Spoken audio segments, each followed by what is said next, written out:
Following a bit of a rough patch, the Lakers appear to be right back on track, currently being 7 games above 500, having a 25-18 record, riding a 3-game win streak, having a 16-6 home record, and definitely have plenty of optimism going forward.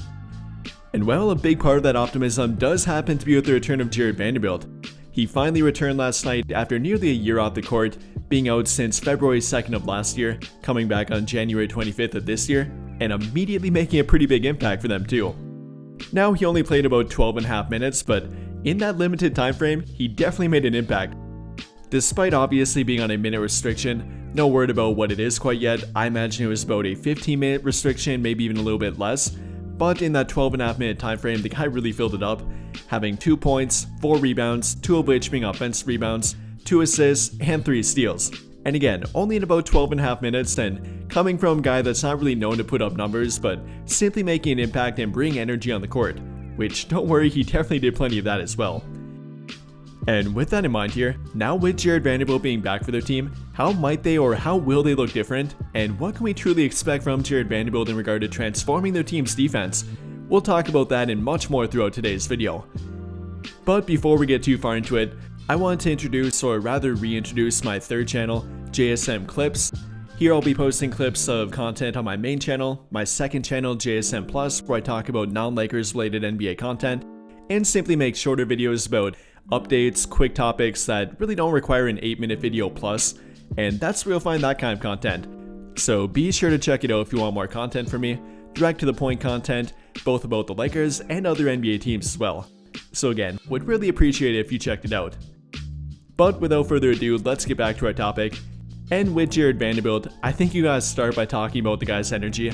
More than anything, even apart from the elite defense, what he can do for their team on defense, the switchability, help defense, one-on-one lockdown defense, it really starts and ends with the guy's energy, which definitely does make an impact on the guys around him. I mean, there was even a play last night where Vanderbilt literally pushed Max Christie into the right spot on defense, after playing help side with him on Andrew Wiggins, forcing him out of a shot attempt at the rim and passing it back out to the 3-point line. The Warriors kicked it around the 3-point line and eventually found Brandon Podziemski, which Christie would have been late to contest if Vanderbilt didn't literally push him into the right spot, forcing Brandon Podziemski into kind of hesitating and then forcing a 24-second shot clock violation, the perfect kind of defensive possession. And again, that's what Vanderbilt can do for your team, helping on defense and motivating guys, even literally pushing them into the right spot on defense. And when you got a guy with that much defensive energy and simply commitment to playing defense, that makes everybody around him want to play defense, and they looked like it last night too. And now with Vanderbilt being back, they have about half the rotation that really likes to play defense, including himself, Anthony Davis, Dorian Finney-Smith, Max Christie, and Gabe Vincent off the bench. About half the rotation depending on a 10-man rotation, and that's a really good thing for their team. I've often talked about it that they don't have a real team identity, or at least not yet, but they might be able to form one on defense with Jarred Vanderbilt being back. That to me is the missing piece for them, the guy that brings that energy for them, gives them more defensive talent and defensive playmaking ability, aka getting steals, deflections, and even blocks at the rim. That's what Vanderbilt can do for their team.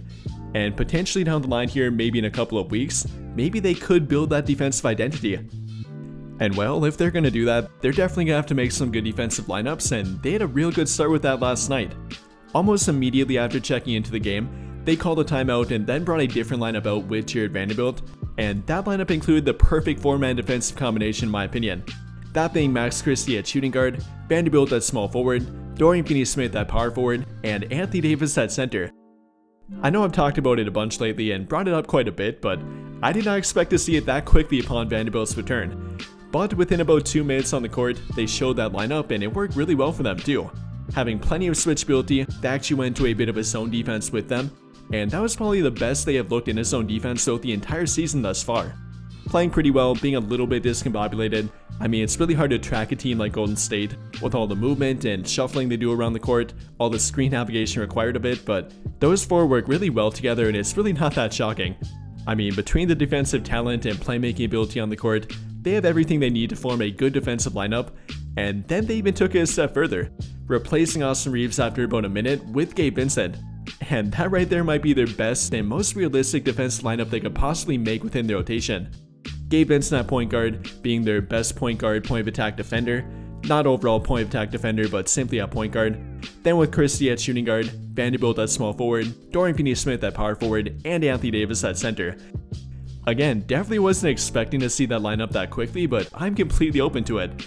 I think that lineup looked even better on defense. They then moved away from their zone defense and went to a more man-to-man defense, and well, it's pretty obvious of why they did.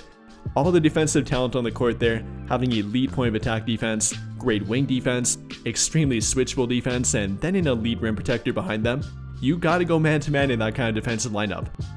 And I know we're talking about a very limited sample size here, only one game of Jared Vanderbilt, only a few minutes with each of those lineups, but I think there's plenty of reason to be optimistic about it and their defense going forward with Jared Vanderbilt. I mean, I didn't expect the guy to look that good and that fluid on the court after that much time off, but he barely missed a beat on defense and simply the way he plays in the court too.